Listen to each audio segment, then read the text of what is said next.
Llega Plusvalía Mujeres, el primer y único programa de radio en Cataluña y Andorra con temática de mujer para toda la sociedad. Ahora también para toda España, con 14 reconocimientos de calidad y mención Premios Tapping Televisión. Cada miércoles y viernes a las 3 de la tarde. Mireia del Pozo, directora Plusvalía Mujeres y equipo abordan un tema en relación a la mujer. Violencias de género, economía, empresa, derechos y legalidad, liderazgo, autoestima, relaciones, salud, redes sociales y comunicación, monomarentalidad, STEM y educación, con la solución como objetivo por un mundo mejor, al lado de las personas. Muy buenas tardes, Plusvalía Mujeres. ¿Cómo estáis? Feliz miércoles. Nosotras contentas de estar otra semana más a vuestro lado para poder seguir avanzando el mundo. ¿Y de qué vamos a hablar hoy? Pues hoy vamos a hablar de violencias machistas y precisamente de cuál es la situación y cómo superarla, porque este viernes, pasado mañana, es 25 de noviembre, el Día contra las Violencias Machistas.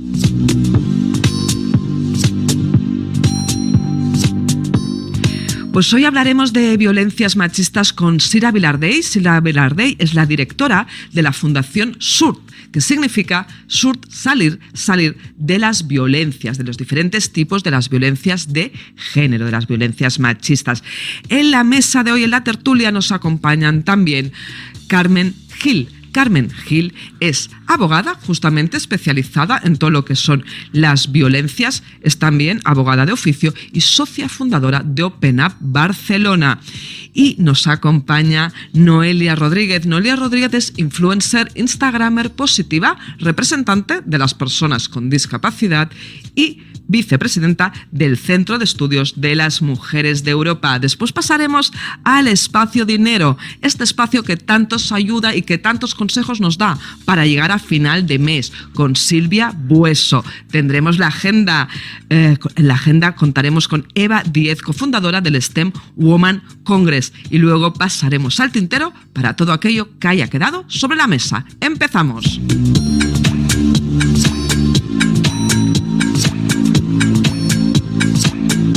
Muy buenas tardes, muy bienvenida Sira Vilardell, directora de la Fundación SURT, aquí al Plusvalía Mujeres en Gran Vía Radio para toda España. ¿Cómo estás, Sira? Buenas tardes, Mireia. Pues muy bien, contenta de compartir mesa contigo y con las compañeras. Pues realmente agradecerte que hayas venido, porque sabemos que son unas fechas más que nunca donde se está dando mucha visibilidad, porque vamos a hablar precisamente de que pasado mañana se conmemora este Día contra las Violencias Machistas. Pero, Sira, tal vez tendríamos que hablar más el día a día de esta realidad. Pues sí, y ojalá, ¿no?, que no tuviéramos que celebrar este 25 de noviembre, ¿no?, porque realmente significaría que hemos avanzado muchísimo, pero lamentablemente no estamos en este escenario. Y como tú dices, pues sí, deberíamos hablarlo no tan solo este día, que es un día muy representativo y en donde se visibilizan de manera muy colectiva estas situaciones, sino a diario, porque estamos en un contexto todavía que no nos permite avanzar, que estamos en situaciones todavía de números elevadísimos de situaciones de violencias de género y, por tanto, es un problema que atraviesa la vida de todas las mujeres y debería ser un tema a diario, ¿no?, de hablar y debatir a diario. Está claro, Sira, porque justamente han pasado casi 20 años desde que la ley española reconoció la violencia de género como un delito y una problemática social. No podemos olvidar ni debemos que nos afecta a toda la ciudadanía, como ya estabas apuntando, y que también es nuestra responsabilidad dar voz y no invisibilizar las diferentes caras de la violencia de género. Claro, como ya nos apuntabas, hay toda una serie de datos que no son positivos, pero aún hay voces que preguntan el por qué es necesario conmemorar el 25 de noviembre. Bueno, es necesario por lo que decíamos, porque estamos en una sociedad muy patriarcal, en una sociedad que genera muchas situaciones de desigualdad Y las mujeres, que somos la población mayoritaria, somos las perjudicadas, ¿no?, de todas estas situaciones, y vemos a diario las múltiples situaciones de violencias que atraviesan, como decía, la vida de estas mujeres, ¿no? No tan solo una violencia en el sí, ¿no?, de una relación sexoafectiva, ¿no?, con un hombre, las relaciones de pareja, sino hay múltiples situaciones de violencia en muchos ámbitos, de muchas tipologías, y es necesario hacerlas visibles, porque muchas de estas violencias siempre decimos que son demasiado invisibles. Nos preocupa especialmente cómo hay también algunos discursos y algunos posicionamientos que incluso tienden a invisibilizarlas más y a negarlas, ¿no? Que negacionistas. Estas posiciones negacionistas. Por lo tanto, cuanto más crecen, ¿no?, estas posiciones, yo creo que más necesario es todavía hacer visible la situación de muchísimas de las mujeres y de muchísimas situaciones que todavía impactan en la vida de estas mujeres. Totalmente, totalmente. Son temas que no deben quedar ni muchísimo menos en un plano privado o personal, que era lo que antes se vivía, y que han de pasar completamente a la esfera pública y a la responsabilidad de todas las personas.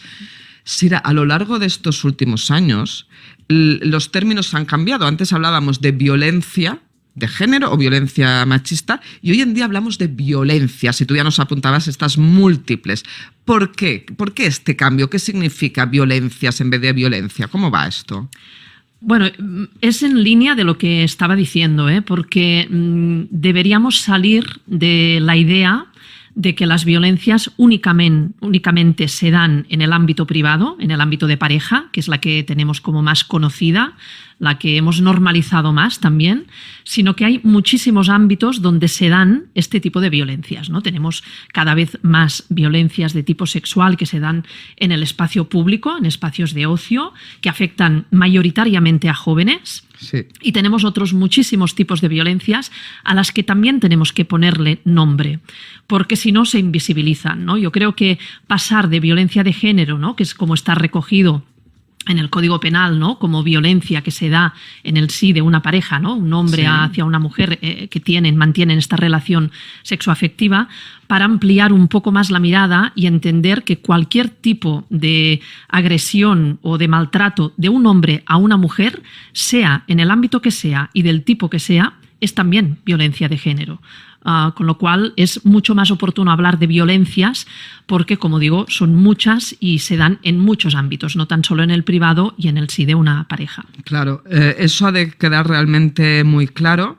Pues estos avances que se están haciendo y también pues esta normalización, pese a que algunas personas o en algunos sectores pues se quiere invisibilizar. ¿De qué tipos de violencias estamos hablando? Vamos a identificar para que aquellas personas que nos están escuchando, pues a lo mejor alguna de ellas se reconoce, como esto ha pasado también en otros programas de Plusvalía Mujeres. Vamos a ayudar. Bien, cuando hablamos de tipos de violencias, la más visible es la violencia física, ¿no? La que tiene pues, unos daños, lesiones, con lo cual es mucho más visible y es más fácil de identificar, ¿no? Cuando hay una lesión física o un daño, es una violencia muy fácil de identificar. Pero después hay todo un seguido de violencias, no como la psicológica, sí, que sabemos que es justamente la violencia que se da de forma más mayoritaria, pero que también es muy invisible, que conlleva pues, todo tipo de actitudes, de amenazas, de humiliaciones, de mucho sufrimiento hacia la mujer, pero que es difícil a veces identificarla y reconocerla, ¿no? Claro, detectarla, es que de entrada hasta la propia persona que lo vive le resulta muy complicado, pasa demasiado tiempo a veces, pero lo importante es detectarlo para poder avanzar. Exactamente. ¿Qué más? ¿Física, psicológica? ¿Qué más? Tenemos la que comentábamos antes de violencias sexuales, ¿no? Que sí, aquí pues sabemos que es una violencia que se da muchísimo, sobre todo en personas jóvenes, ¿no? Porque se da mucho vinculado en espacios de ocio, pero que también es una violencia, ¿no? Que atenta directamente, ¿no? A las mujeres, ¿no? Pues ejerciendo algunas prácticas sexuales sin el consentimiento de la mujer, con lo cual es una violencia. Sí, señora. Tenemos las violencias económicas, que también hemos hablado muchas veces de este tipo de violencia y cómo afecta también a la autonomía, a la libertad de las mujeres, ¿no? Tener tener pues esta prohibición de acceso a recursos económicos, ¿no? Se dan muchos casos en el sí también de una pareja, pero es una violencia que también se puede ejercer en otros ámbitos. Conocemos y también últimamente hablamos mucho de la violencia vicaria, la violencia que se ejerce hacia los hijos o hijas con la finalidad de hacer daño a la mujer, a la pareja. Y esta ha existido toda la vida, no nos engañemos. Exactamente. La fortuna, pese a que no nos gusta, pero bueno, siempre tenemos que intentar verlo todo desde la parte positiva. La fortuna fue que hubo un programa de televisión que en un momento dado empezó a visibilizar la realidad de una persona famosa que lo que había vivido durante muchísimo tiempo era violencia vicaria, y así de este modo todas las personas han podido identificarlo, porque ya no es solo la víctima, sino también es abuelas, abuelos. Ahí juega toda la familia en esta también violencia vicaria. Sira. Así es. A veces lo que decíamos es más difícil detectarla y ponerle el nombre, ¿no? Porque una vez conoces que este es un tipo de violencia que se está ejerciendo a muchísimas mujeres, puedes sentirte también identificada si es la situación que estás viviendo. A veces es necesario hacerlas visibles. Y la violencia vicaria es un ejemplo clarísimo, ¿no? de un tipo de violencia que, como decías, ha existido toda la vida, pero bueno, últimamente se habla mucho también por casos que han habido pues de gran dimensión, ¿no? Sí, señora. Conocemos también las violencias de otro tipo, menos conocidas, pero también muy existentes, ¿no? Como son, por ejemplo, las violencias digitales, ¿no? Conocemos también pues muchos tipos de violencia que utilizan las nuevas tecnologías, ¿no? Sí. Pues para hacer algún tipo de desprecio, de humillación, bueno, pues también de ejercer algún tipo de daño a las mujeres a través de este canal, ¿no? del canal digital. Y que cada vez más personas las han sufrido y las sufren. Exactamente. Los jóvenes, por ejemplo, es un público, ¿no? muy vulnerable ante este tipo de violencias porque utilizan mucho las redes sociales, las nuevas tecnologías, y es un canal donde se puede también ejercer muchísimo daño, ¿no? a ese nivel. Y hay otro tipo de violencias que le podríamos ir poniendo nombres, como las violencias que les llamamos de segundo grado, ¿no? Que son aquellas violencias que se ejercen también a personas que están ofreciendo algún tipo de ayuda o apoyo a víctimas de violencias, ¿no? Y que de alguna manera se priva este trabajo de prevención, de apoyo, de acompañamiento. Por lo tanto, también de forma indirecta se ejerce una violencia hacia la mujer porque no se permite tener acceso a este tipo de acompañamiento o de recursos, con lo cual sería también una violencia como muy identificada, ¿no? Y podríamos hablar de otras, las violencias también que vulneran los derechos sexuales y reproductivos, donde aquí también conocemos algunas prácticas que son pues contrarias a la posibilidad de decidir, ¿no? Con cierta libertad a las mujeres sobre su vida sexual y reproductiva, que también las podríamos considerar violencias. Justamente el curso pasado, no hablamos del año pasado, sino del curso pasado, a raíz de lo que sucedió en Estados Unidos con toda la ley de reproducción y sexual, el Parlamento Europeo en Estrasburgo se manifestó. Cambió completamente la agenda que tenía a nivel de mujer.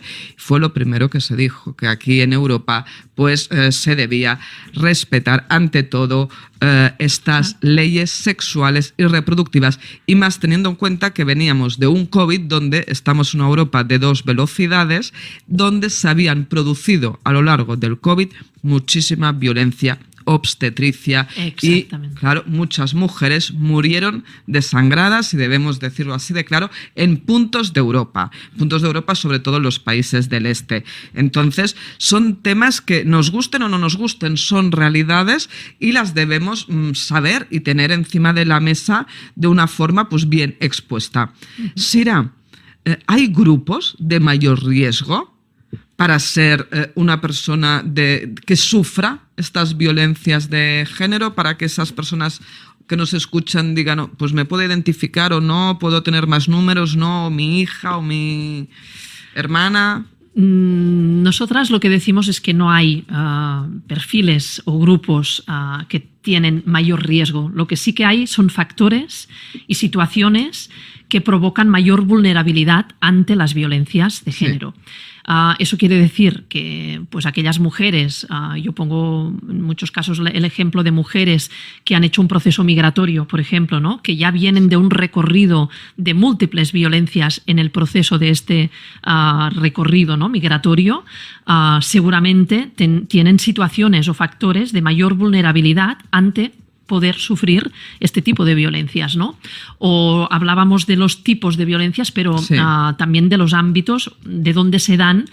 Son situaciones que pueden, en el marco de una pareja, pues sí. Aquella mujer que no tiene una independencia o autonomía económica y que existe una relación dependiente de su pareja en este sentido, pues tiene más factores de vulnerabilidad que no otra que seguramente pues tiene más posibilidades de poder salir de una posible situación de violencia porque tiene una serie de recursos que le van a permitir esta autonomía que no tendrá en el primer caso la mujer, ¿no? Con lo cual son factores de vulnerabilidad, pero en ningún caso hablaríamos de perfiles, ¿no? Porque la violencia de género, como decíamos, afecta y atraviesa la vida de todas las mujeres, de todas. Ahí viene absolutamente cualquier persona, cualquier mujer puede ser afectada por esta violencia, puede sufrir estas violencias, porque es que va mucho más allá, indiferentemente de la cultura que tenga, del estatus social, de los recursos económicos, del trabajo que tenga. Absolutamente cualquier persona, y esto también es algo culturalmente hablando muy importante que superemos de una vez, porque aún hay sectores determinados de la sociedad que relacionan las personas que sufren violencia de género con pocos recursos económicos o, bueno, es que esto tenemos que avanzarlo, Sira, también. Sí, o incluso se relacionaba también con el nivel de estudios.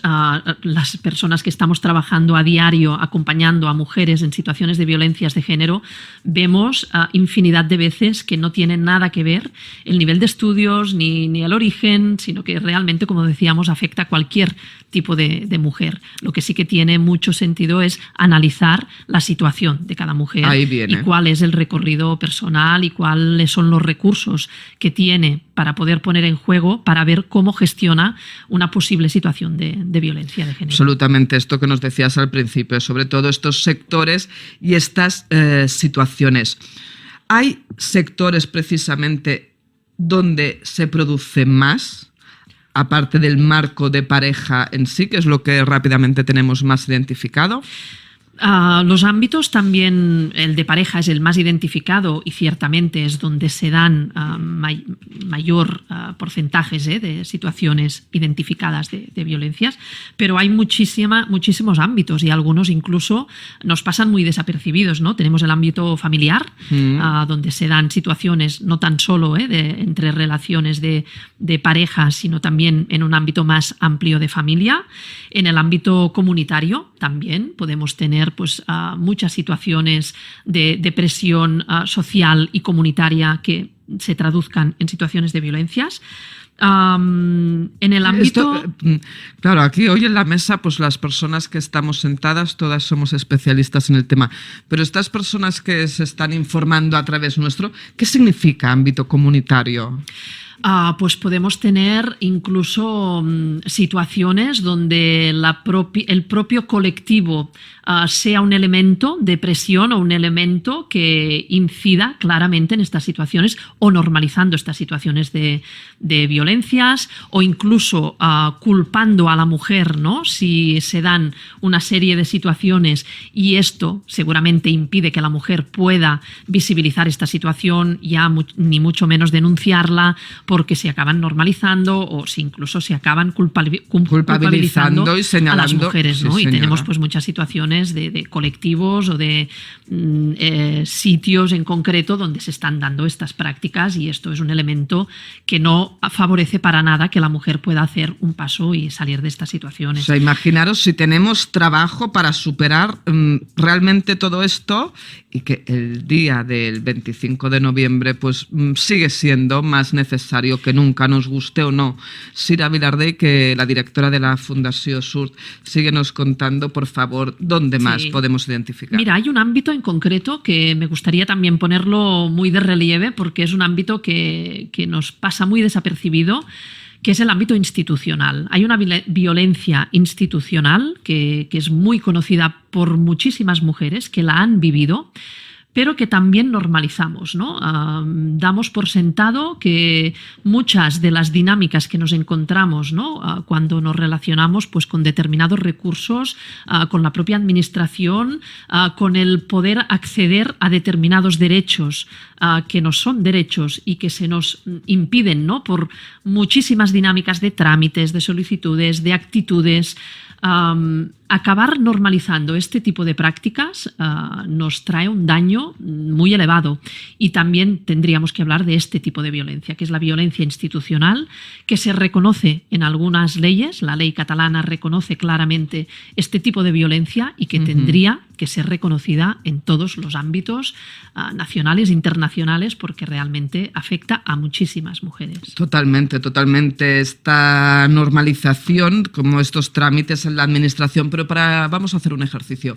Sira, para estas personas que nos están escuchando y que a lo mejor pues, no se dan cuenta de cuando están viviendo esta violencia institucional, ponles un ejemplo de en qué se pueden encontrar y decir, anda, pero si esto es lo que nos está contando Sira Vilardell en el Plusvalía Mujeres. Pues, por ejemplo, la posibilidad de acceder a un tipo de prestación por falta de ingresos o de recursos económicos y que los requisitos para acceder a este tipo de prestación pues tengan en consideración los ingresos familiares, que no individuales, y a lo mejor pues hay determinadas situaciones, como decíamos antes, que la mujer en este ámbito familiar no tiene acceso a estos recursos, con lo cual no se tiene en consideración la situación específica de esta mujer. Este sería un ejemplo, ¿no? Pero habría muchísimos más, ¿no?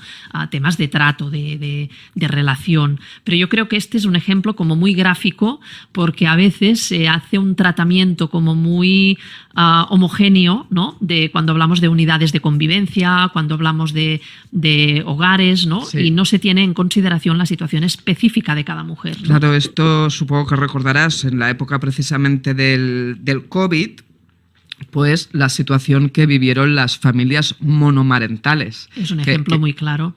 Clarísimo. Claro, ahí fue también una de las grandes reivindicaciones que se vivieron en el Parlamento Europeo, que se pidió que en vez de llamar familias monoparentales, que era como se estaba llamando, y sí que es cierto que es el tema de la familia en sí, pero que se pasara a llamar familias monomarentales, porque en el 90% de los casos, en esos momentos, era la persona que estaba al frente una mujer. Hoy ha cambiado la cifra, estamos en un 86, pero que realmente sigue siendo lo mismo. Entonces, estas familias vivían una situación que no estaba realmente para todas las ayudas contemplada.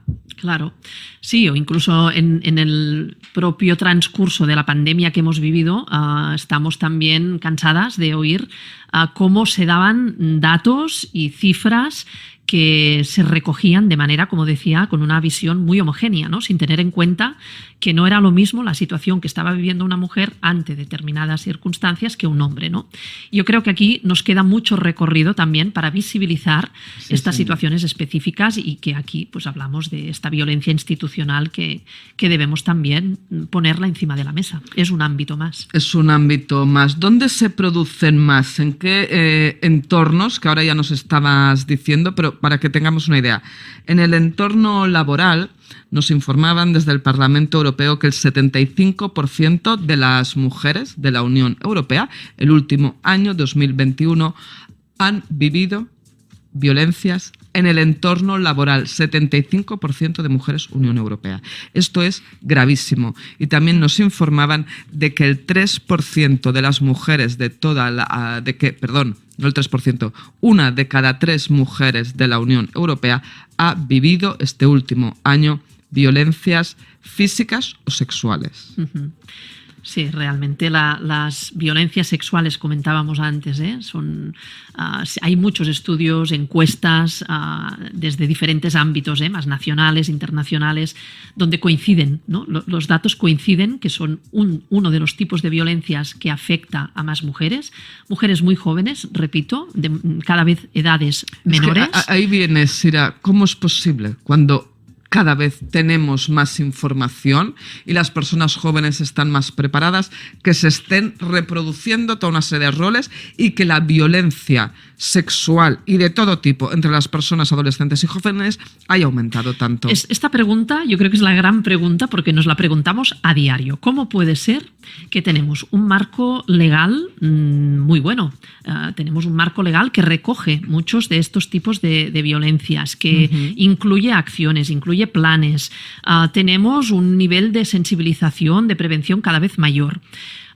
Yo creo que aquí hay dos elementos clave. Uno es lo que estábamos comentando, este aumento de posicionamientos que van en la línea del negacionismo, ¿no? Y que van a normalizar ciertas conductas que son preocupantes y que realmente yo creo que aquí tenemos mucho trabajo que hacer para desactivar muchos de estos discursos.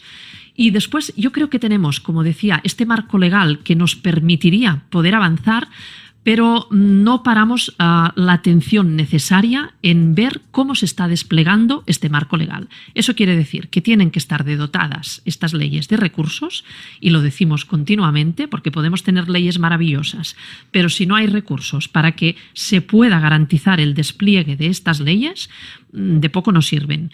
Y no tan solo los recursos que garanticen el despliegue de este marco legal, sino también recursos para garantizar un buen seguimiento y una buena evaluación, porque tampoco prestamos la suficiente atención en eso. Y por eso yo creo que ahí es donde deberíamos también poner la mirada, en garantizar recursos, porque realmente hay buenos planes, hay buenas propuestas de acciones para trabajar desde la prevención, desde la educación, desde la formación, que sabemos que es muy necesario formar a profesionales que están acompañando, pero también sensibilizar a toda la sociedad, ¿no? Sí, señora. Desactivar este tipo de discursos que nos hacen hacer muchos pasos para atrás. Sí. Aunque avancemos, aparecen este tipo de discursos y retrocedemos 10 pasos, pero en un momento, y ayudar con esta inversión de recursos y garantizar, yo diría, muchas herramientas de seguimiento y de evaluación de que realmente se están garantizando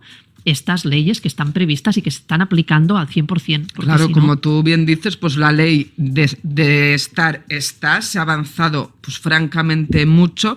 Lo que hace falta es toda esta prevención, formación y sensibilización, porque a menudo da la sensación que aquí actuamos poniendo tiritas, cuando el mal totalmente ya está hecho, en vez de hacer pues a nivel educativo, pero cuando nos referimos a educativo no solo desde las escuelas, desde los propios medios de comunicación tenemos una grandísima responsabilidad, y siempre se ha apuntado hacia quien no tocaba, en vez de favorecer a la víctima, o sea, se la ha revictimizado. Entonces son temas aquí que se debe trabajar, como tú dices, reclamando recursos, que recursos al fin y al cabo son presupuestos, está clarísimo. Vamos a dar voz a nuestras tertulianas de hoy: Noelia Rodríguez, vicepresidenta del Centro de Estudios de las Mujeres de Europa, instagramer, influencer positiva y representante de las personas con discapacidad, y Carmen Gil, abogada, mediadora, persona que siempre está en los juzgados con temas de violencia de género y socia fundadora de Open Up Barcelona. Muy buenas tardes, Carmen, tú que estás ahí a primera línea. ¿Cómo estás? Buenas tardes, pues muy contenta de estar aquí con vosotras.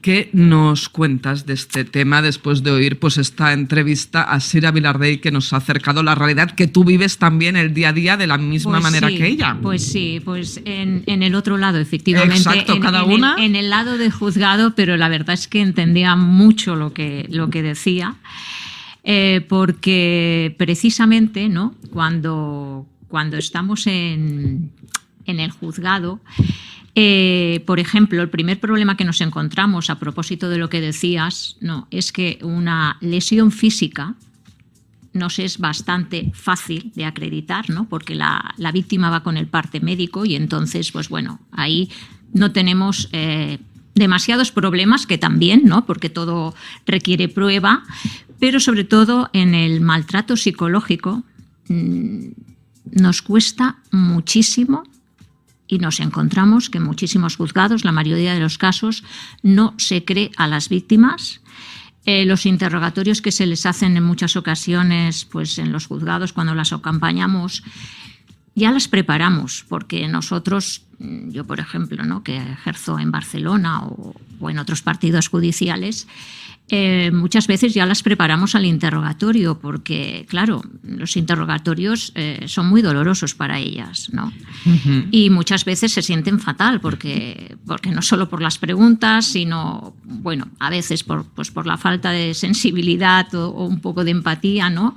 Y esto nos lo encontramos. Y claro, discúlpame que te interrumpa, pero sí, es que este interrogatorio es revivir lo vivido. Exacto. Y nos estás diciendo que... Sí, es que el proceso penal es un proceso victimizador. Quiere decir, la dinámica, por ejemplo, cuando se interpone una denuncia, ¿no?, se va a la policía. Allí, pues bueno, se declara asistida con la abogada, sí, con el abogado, y después tenemos que ir al juzgado de guardia de violencia de género, donde volvemos, ¿no?, delante de su señoría, pero delante también del abogado del presunto agresor. ¿Cómo se demuestra? Claro, ¿cómo se demuestra esta violencia psicológica? Pues es que ahí viene lo complicado. Exactamente, es que muchas veces son delitos que se producen en el ámbito de la intimidad, de la más estricta intimidad. Entonces, en muchas ocasiones testigos no hay, por lo tanto, la prueba es la declaración de la víctima, por lo tanto es indispensable, pero esa declaración además tiene que reunir unos determinados requisitos a la vista legal, ¿no?, para que pueda considerarse después, cuando tenemos el juicio, prueba única y suficiente para desvirtuar lo que se llama la presunción de inocencia del agresor. Claro. Y eso es muy difícil. Muy difícil, porque solo que haya, por supuesto, los agresores en juicio normalmente pues no dicen sí, no, claro, la he maltratado, ¿no? Por lo tanto, pues bueno, dan otras versiones. Cuando esas versiones son contradictorias, obviamente, pues claro, o necesitamos otros elementos de prueba, testigos que hayan presenciado. Por eso digo, ¿no?, que cuando vas con el parte médico, bueno, es más señores, fácil. Aquí está el parte médico, pero incluso yo me he encontrado casos, no uno, habitualmente, que cuando llegamos al juzgado de guardia, a lo mejor la víctima, cuando ha sido agredida, obviamente se ha intentado defender y le ha producido alguna lesión, uh-huh, y él presenta su parte de lesiones y las denuncias son cruzadas. Vamos a un juicio que viene como acusación, pero también como acusada. Bien, un tema que has puesto encima de la mesa y que es preocupante es que la poca credibilidad de la víctima. ¿Cómo revertimos la situación? Porque aquí lo que buscamos son soluciones, ayudar a las personas, porque lo que está claro es que estas personas que están sufriendo esta violencia, si en estos momentos escuchan que van a ir al juzgado y que encima se las va a cuestionar, ya es la repanocha que en el siglo XXI, delante de la más grande lacra social que vivimos, pase esto. O sea, el 25 de noviembre no es que lo tengamos que reivindicar, es que tenemos trabajo y mucho. Entonces, ¿cómo revertimos? Aparte de esta sensibilización y formación que nos decía Sira, o sea, ¿aquí qué pasa? ¿Que hacen falta más recursos? Es la gran pregunta. Bueno, recursos hacen falta siempre, evidentemente. Más sensibilización, más formación, más acompañamiento a la víctima. Claro, yo le doy un asesoramiento legal y siempre, las acompañamos, ¿vale? Pero sí que es cierto que entrar en el juzgado, ¿no?, y en todo el proceso penal, ¿no?, si se solicita la orden de protección, por ejemplo, que es un tema muy duro. Imagina, por ejemplo, pues que esta es otra historia, la cuestión de la orden. La víctima puede estar angustiadísima y sentir un temor brutal, y eso, como es algo que se considera subjetivo, el juez tiene que valorar las razones objetivas para dar la orden, porque puede ser que ella sienta muchísimo miedo, pero objetivamente, pues porque no es la primera denuncia, porque las versiones, lo que decimos, son contradictorias, no hay otros elementos de prueba, el juez deniegue esa orden y la víctima se tiene que ir a su casa con este señor que está enfadado porque lo han denunciado y está empoderado porque le han denegado la orden.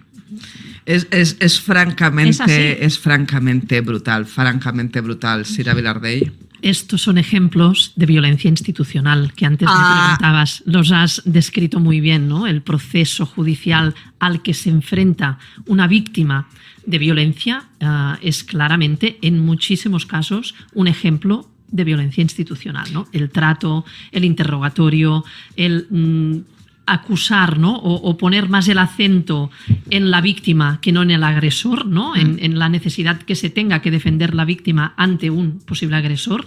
Esto también son ejemplos de violencia institucional. Y es la poca preparación y formación en los juzgados y en las diferentes partes intervinientes en este proceso. Francamente, el trabajo que tenemos en España es muchísimo. Noelia Rodríguez, la entrevistada Sira Vilardell, directora de la Fundación SURT, nos ha hablado de la violencia digital, de las violencias digitales y de su gran incremento.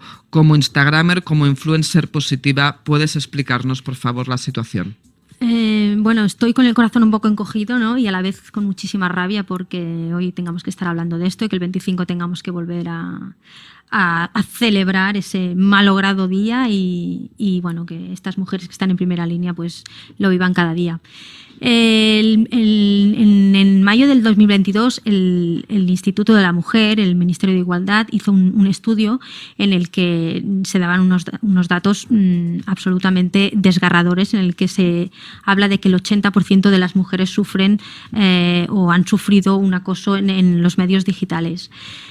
A mí me parece que es un número increíble y que mujeres entre los 16 y los 25 años alguna vez, solamente alguna vez, ya han sufrido, ¿no? Que el 57%.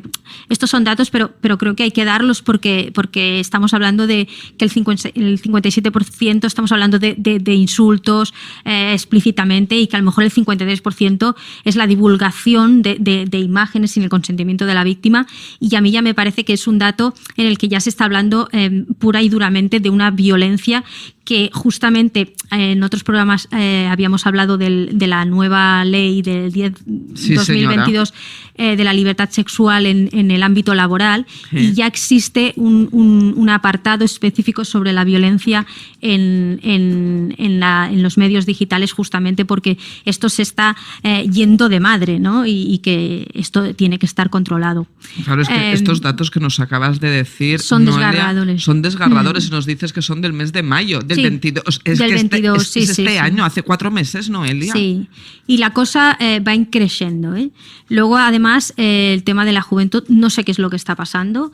Intentamos desde la formación y desde la sensibilización que los jóvenes crezcan desde un punto de vista ya integrados en el marco de lo que es la libertad, y yo creo que cada vez, desgraciadamente, y me cuesta mucho decirlo porque tengo una hija adolescente, creo que vamos a peor.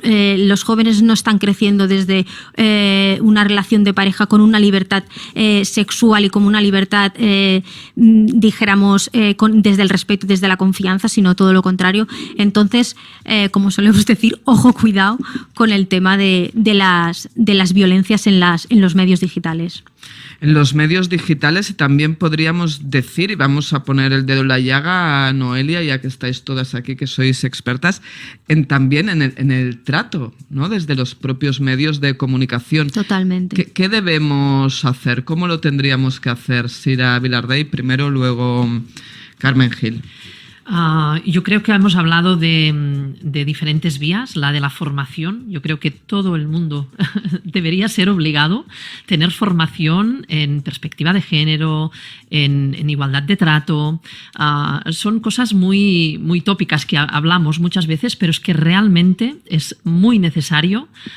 Cualquier persona que pueda estar en primera línea acompañando o que pueda tener algún tipo de incidencia, de influencia a nivel de discurso, es que es básico. No podemos pensar que esto ya viene dado, ¿no? Porque se necesita una formación. Eso está claro, pero ¿cómo podemos a esta obligada formación, porque luego daros cuenta que los seres humanos no nos gustan las obligaciones, luego habrá quien dirá, pero ¿por qué nos están obligando? ¿Cómo podemos esto? ¿Cuál es la vía irregular? ¿Cómo, Carmen? La obligatoriedad, pues claro, no gusta, ¿no? Lo que nos imponen, yo creo que tendría que salir, ¿no? Teníamos que sensibilizarnos todos con el tema, es que no nos tendrían que obligar a formarnos, ¿no? Yo si estoy en un operador jurídico, en una institución, ya tendría que salir, ¿no?, de uno mismo esta formación. Yo de todas maneras sí que creo que quiero un poco pensar en positivo, que se denuncia más. Quizás hay mucha violencia de género, pero yo creo que precisamente por toda esta información que hay, la mujer está denunciando más estas situaciones. Porque yo recuerdo al principio, os hablo de hace unos años, que es que con lo que comentábamos de los círculos más próximos, mujeres que he asistido y que la propia familia le decía no sigas adelante, ¿vale? Porque estaba mal visto, pues porque esto es normal que pase en un matrimonio, y retiraban y no seguían adelante. Pero eso podemos esto entenderlo ahora, hace 30, 50 años. Exacto, que no es que esté bien. No tanto, pero, es que no soy tan mayor. No, perdona, no, lo digo de cara a la audiencia, a las personas que nos escuchan. 50, 30 años, que ya es bastante tremendo. Sí. Pero que esto hace 10 años ahora o en algunos aún pasa. Pero lo que comentábamos, por ejemplo, ¿no?, de todos los documentales que ha habido, etcétera, que a lo mejor es que la propia víctima no se reconocía como víctima, y al ver esta información y tal han dicho, ostras, pues es que esto es lo que me está pasando a mí. Entonces han abierto un poco los ojos y eso está genial. Sí, señora, sí, señora. Noelia Rodríguez, las personas con algún tipo de discapacidad ¿tienen más números de vivir estas situaciones de violencias de género? ¿Cómo está el tema, Noelia? Porque tú, en tu caso, aparte de representante, eres también la vicepresidenta del Centro de Estudios de las Mujeres de Europa. Sí, rotundamente sí. También hay que tener en cuenta que las personas con discapacidad han podido acceder muchísimo más a lo que es el mundo laboral y al mundo de las redes a través de todo lo que son los medios digitales, la inteligencia artificial y todas estas cuestiones por las que están un poquito más, dijéramos, de cara al mundo, ¿no? Claro, esto aumenta el número, tanto en cuanto estamos diciendo que las violencias en la vía digital están creciendo, sobre todo porque es una manera muy cobarde, ¿no?, de poder hacer, y muy gratuita, de poder ejercer la violencia contra las personas. Pues en el momento en el que existe una vía tan fácil, el número de violencia en la vía digital, sobre todo en las personas discapacitadas que se encuentran en estos medios, pues claro, evidentemente ha crecido la violencia hacia ellas, con ese punto ya de vulnerabilidad que ya tiene una persona discapacitada por esas inseguridades que ya le pueden surgir. Claro, estamos también, no olvidemos que dentro del entorno laboral o del mundo de la empresa, pues el caso tan flagrante que hubo de Iveco, sí, señor, donde pues una persona, en este caso la afectada, pues se acabó sacando la vida. Sí. Entonces, todas estas regularizaciones, todas estas violencias vía digital, que ya nos decías, Noelia, que la ley ha avanzado y ha avanzado mucho, pero que son realidades que de pasar pasan.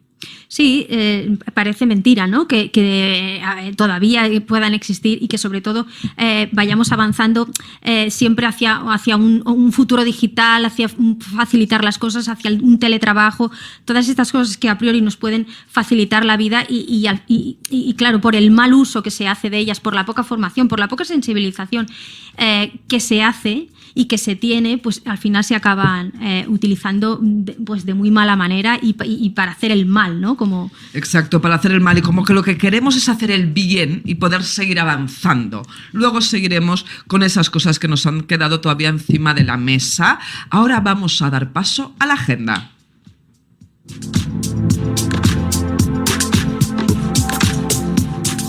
Muy buenas tardes, Eva Díaz. Eva Díaz es cofundadora de STEM Women Congress. Eva, ¿cómo estás? Hola, buenos días, ¿cómo estáis? Muy bien. Muy bien, nos alegra que nos estés acompañando. La semana pasada se celebró el STEM Women Congress, nos acompañaba Susana Cabos, que es directora de innovación del STEM Women Congress. para hablarnos de este congreso que se iba a celebrar. Hoy tenemos con nosotras a la cofundadora del STEM Women Congress vía telefónica este miércoles por la tarde. Ahora, ¿nos puedes contar, Eva, qué tal fue el congreso que tuvo lugar la semana pasada, por favor? Pues mira, la verdad es que estamos muy contentos con la edición, la cuarta edición que hacemos en Barcelona y la tercera edición del Annual Report, que es un informe que presentamos, hacemos una encuesta en todas las iniciativas que hemos detectado en España y tuvimos pues una asistencia récord, esta vez ya sin COVID o con poco COVID, digámoslo así, unas circunstancias más normales, y casi 500 personas asistieron en presencial y tuviéramos casi 700 conexiones en video streaming. Wow, o sea, una cuarta edición con 500 personas en vivo y en directo y luego nos dices que conectadas 700. Correcto, estamos un poco abrumadas y contentísimas, claro, con el éxito. Hicimos este año, teníamos muchísimas novedades, entre ellas conexiones con las escuelas, y te puedo contar que teníamos hasta una escuela de Santo Domingo conectada en directo, ¿no? O sea, que ¡qué maravilla! La tecnología, sí. ¡Qué maravilla! Francamente, esto es maravilloso porque este sería una de las vías a seguir, uno de los caminos que en este congreso de todo lo que es el ámbito científico, el ámbito tecnológico de las matemáticas, desde los diferentes colegios, escuelas, universidades, se pudieran conectar, porque se trata, imagino, ¿no? El objetivo es que cada vez más niñas, más mujeres estudien todas estas carreras, delante de que las cifras son bajísimas. Eva. Correcto. De hecho, cada vez vamos viendo que se estanca, en cambio, todo lo que son las previsiones de empleo en los sectores STEM crecen. En 2050 hay un estudio que afirma que el 75% de las profesiones serán STEM, y si esa brecha continúa ahí, con ese crecimiento tan bestia del sector, aún nos vamos a quedar más relegadas, ¿no? Entonces, nuestro objetivo es ese, dar a conocer a todas las niñas y todas las chicas posibles y todas las mujeres, porque en el Congreso también vimos que nunca es tarde para reinventarse, sí, ¿no? Señora. Que eso es una opción, y que es una opción muy buena, que puede tener mucha más ocupabilidad, muchas más posibilidades de empleo, mejores posibilidades de empleo y mejores posibilidades salariales. Y porque si eso es así, porque vamos a relegar a las niñas, ¿no? A esa precariedad laboral en el futuro, ¿no? Es decir, nuestro objetivo es ese, justamente, dar a conocer estas profesiones a todas las niñas y mujeres posibles, y que ellas luego decidan, ¿no? Pero tienen que saber que eso existe y que ellas pueden, si quieren, ellas pueden. Claro que sí, eso es fundamental, el saber de esta existencia, de esta realidad, porque a menudo, pues claro, lo que vemos en el día a día desde pequeños y desde pequeñas es la profesora, la enfermera, la doctora, correcto, la vendedora, pero no vemos, por ejemplo, pues a una ingeniera, con lo cual no tenemos ni idea de qué es ser ingeniera o ingeniero. Y aquí, pues el ser humano, pues nuestra propia naturaleza, somos muy de efecto espejo de aquello que vemos, y lo que no vemos no existe, no lo interiorizamos, por lo tanto, estas profesiones no existen. En España se comprobó que los años que se hizo hubieron dos series, una serie de abogados, una serie de periodistas, pues los años que correcto, se hicieron estas series, ¿qué sucedió? Que las facultades de periodismo y de abogados, que la de la abogacía siempre ha sido, pues por suerte, una carrera muy demandada, pero la de periodismo subió como no había subido nunca. Entonces, a lo mejor deberíamos tirar por hacer una serie de ingenieras. ¿Qué te parece, Eva? Sería fantástico poder tener una opción como esa. Existen muchísimas iniciativas actualmente en los colegios, en los institutos, en las carreras profesionales, que están apoyando y luchando para dar a conocer estas carreras, ¿no? Pero sí que es verdad que necesitamos un poquito transformar. Yo siempre digo que uno de los pilares importantes son las familias. Sí, las señora. familias, especialmente yo creo que las mamás, ¿no? O los papás que están ahí todo el día, ¿no? Hablando con sus hijos, que las conocen, porque normalmente, como tú decías, hay muchos estudios hechos, y uno de ellos indicaba que la mayoría de chicas que estudiaban ingeniería, ahora ya empezamos a romper un poco la tendencia, siempre tenían un referente a su alrededor que había estudiado ingeniería, ¿no? Un padre, un hermano, un amigo, un vecino, pero eso es lo que hacía, ¿no? Oye, yo a lo mejor eso también me puede gustar, ¿no? pero si no, es difícil, es complicado. Entonces, en un entorno en el cual nadie te explica que eso también es una profesión de chicas, que además, oye, que tú si quieres puedes hacerlo, que no es nada raro ni nada friki, ni al revés. Oye, todo el mundo que está estudiando estas carreras tiene buenos puestos laborales, tiene muchas posibilidades. Además, hay una gran demanda de mujeres en este sector, porque hay pocas, ¿no? Van muy buscadas, entonces aún eres más especial y aún te valoran más, ¿no? Entonces, yo creo que es muy importante romper esos estigmas y esos prejuicios, y que sobre todo las familias se den cuenta de que eso es algo bueno, son posibilidades para sus hijos, y quién no quiere lo mejor para ellos y ellas, ¿no? Es muy importante, has puesto 2 puntos muy importantes encima de la mesa. Por una parte, esta necesidad de la familia, del entorno, a hacer pasos hacia adelante, justamente con Noelia Rodríguez, vicepresidenta del Centro de Estudios de las Mujeres de Europa, que hoy nos acompaña también.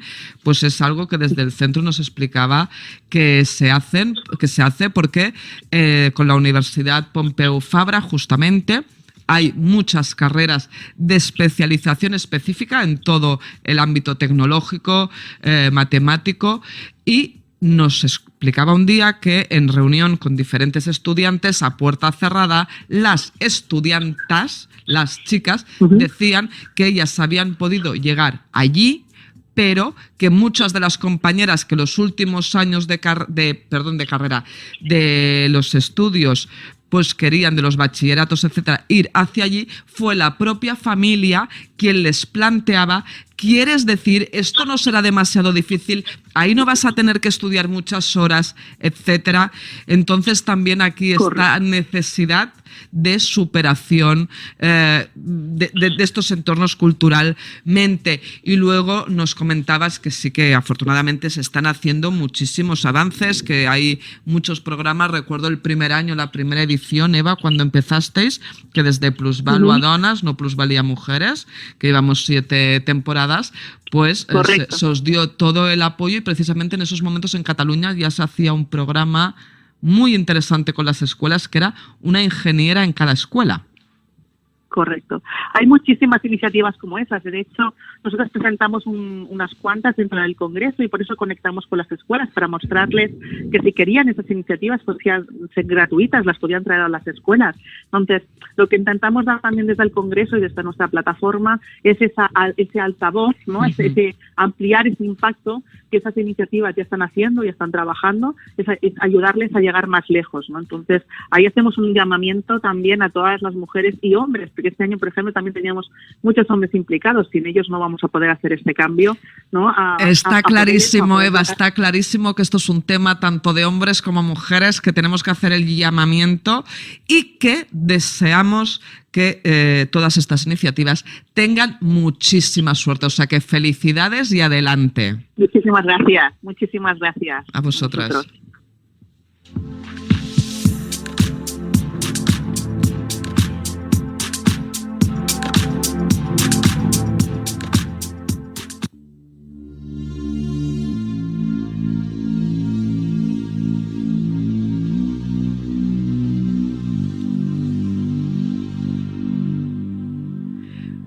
Pues empezamos ya la sección dinero, esta sección que tanto nos gusta, que tanto nos aporta y que tanto nos hace avanzar.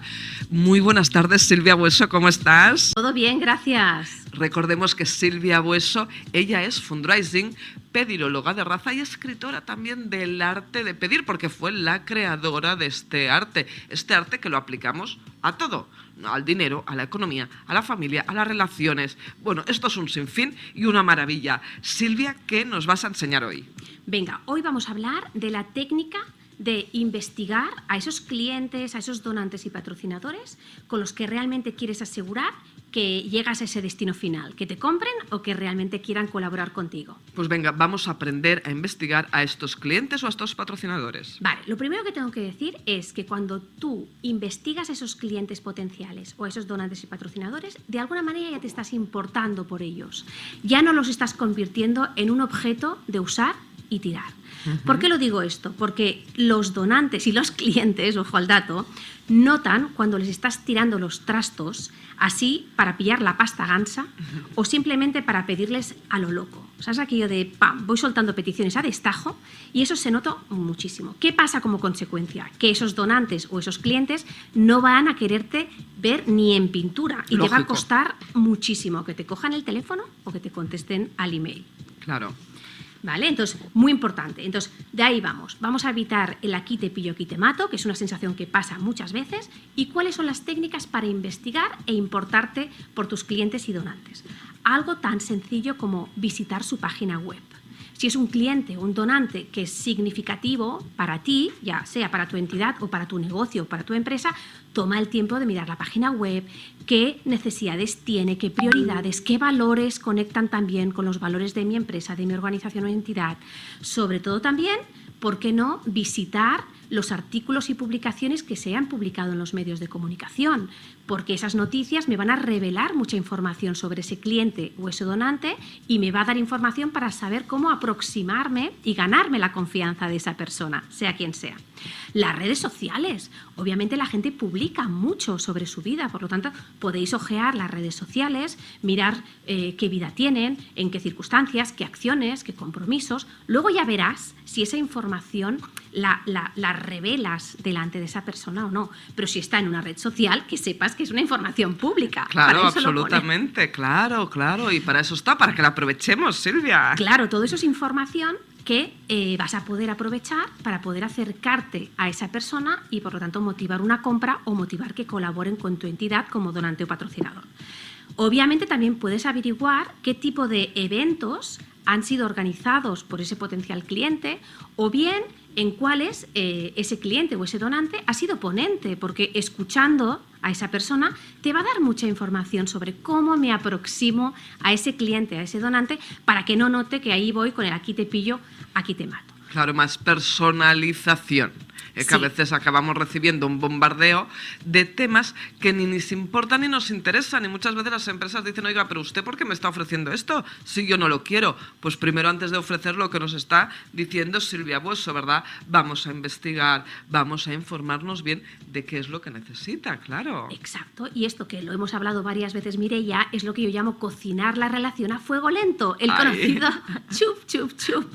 Aquí es que con Silvia hacemos un cocido que no lo sabéis bien, aquí con el chup, chup, chup, vamos cocinando estas relaciones que son realmente lo importante y lo que acaban generando pues que clientes, que patrocinadores inviertan o nos compren, ¿verdad, Silvia? Totalmente. Y al mismo tiempo, como tú te has tomado el tiempo de importarte por tus donantes y clientes, también tienes más capacidad de elaborar escenarios de visualización y también anticipar posibles bloqueos o obstáculos o objeciones en esa relación comercial o en esa relación con el patrocinador. O sea que al final todos son ventajas. El mensaje potente que aquí tenemos es que al investigar te importas por el cliente, te importas por el donante y sobre todo evitamos aquello de que por el interés te quiero, Andrés. Vamos a encontrar a través de la investigación aquello en lo que las dos partes ganamos por igual y sobre todo que la relación esté en un lugar que nos lleve a una colaboración ganadora para las dos partes. Totalmente, totalmente. Aquí en la mesa nos reímos porque lo de que por interés te quiero, Andrés, ha pasado a la historia. Porque ni las empresas, ni clientes, ni absolutamente nadie con quien nos relacionamos es tonta o tonto. Todo el mundo se da cuenta. Exacto, muchas veces lo que digo, ¿no? Hay personas en circunstancias que nos sentimos que han abusado, que nos utilizan, ¿no?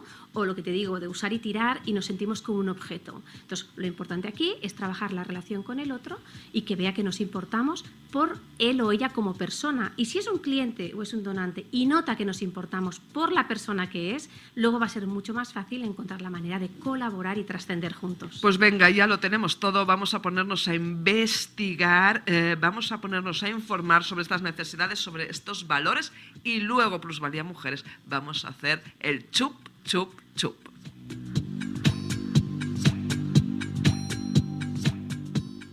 Y damos paso ya al espacio, el tintero, aquello que nos ha quedado encima de la mesa y lo que está más claro es de la violencia o de las violencias machistas se puede salir. Silvia Vilardell, Noelia Rodríguez. Empieza Silvia Vilardell.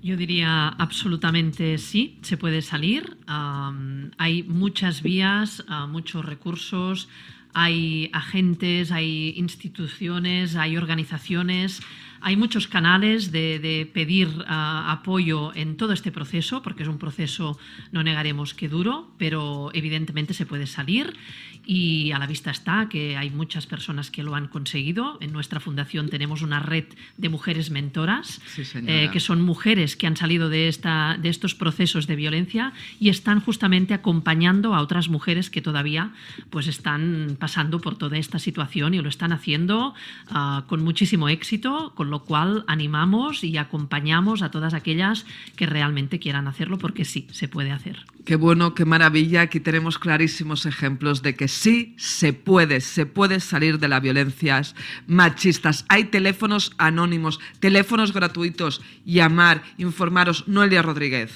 Absolutamente sí. Yo quiero lanzar dos mensajes. Uno, de mucha garra, mucha fuerza para que las mujeres se animen y sobre todo tengan el ánimo para poder denunciar y puedan hacer este camino.